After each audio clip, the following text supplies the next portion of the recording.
மனிதர்களிடம்தான் கோளாறுகள் இருக்கின்றன, மார்க்கங்களில் இல்லை என்பார்கள். இந்து முஸ்லிம் ஒற்றுமையை பறைசாற்றும் விதமாக ஒவ்வொரு காலத்திலும் அநேக நிகழ்வுகள் நம் மண்ணில் அவ்வப்போது நிகழ்ந்த வண்ணம் இருக்கின்றன.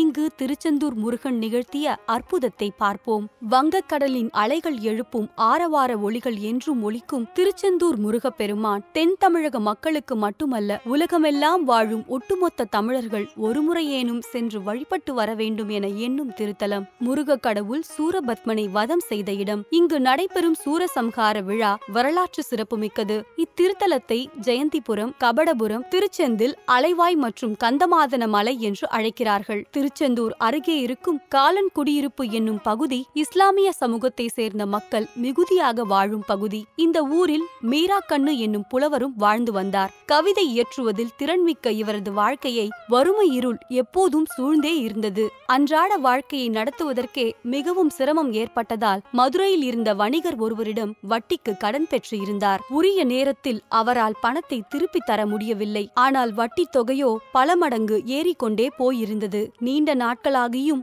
வாங்கிய பணத்தை திருப்பி தராததால் வணிகர் பலமுறை வலியுறுத்தினார். ஆனால் மீராக்கண்ணுவால் பணத்தை திரும்ப தர முடியவில்லை. இதனால் கோபமடைந்த வணிகர் சேவகர்களை அனுப்பி மீராக்கண்ணுவை சிறைப்பிடித்து வர சொன்னார். சேவகன் மாலையில் வந்து செய்தியை சொன்னதும் மீராக்கண்ணு உறக்கமில்லாமல் இரவு முழுவதும் தூங்காமல் திருச்செந்தூர் முருகனை மனதில் எண்ணி இரவு முழுவதும் பதிகம் பாடி உருகினார். இரவு முழுவதும் தூங்காத களைப்பில் விடியற் காலையில் உறங்கி போனார். அப்போது முருகப்பெருமான் அவரது கனவில் தோன்றி, நாளை உமது கடனை வட்டியும் முதலுமாக யாமே அடைப்போம் என்று கூறி மறைந்தார்.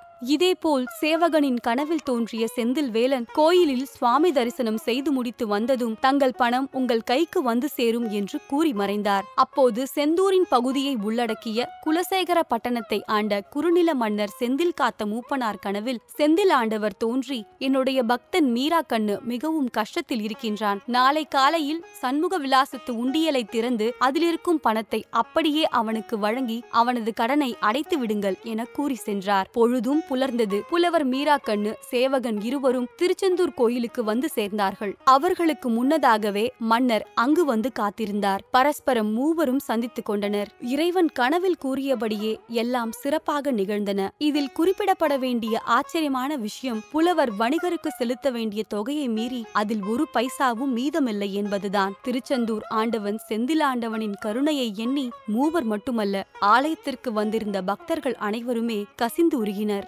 மேலும் இது போன்ற செய்திகளை தெரிந்து கொள்ள சுட சுட சேனலை சப்ஸ்கிரைப் செய்யுங்கள்.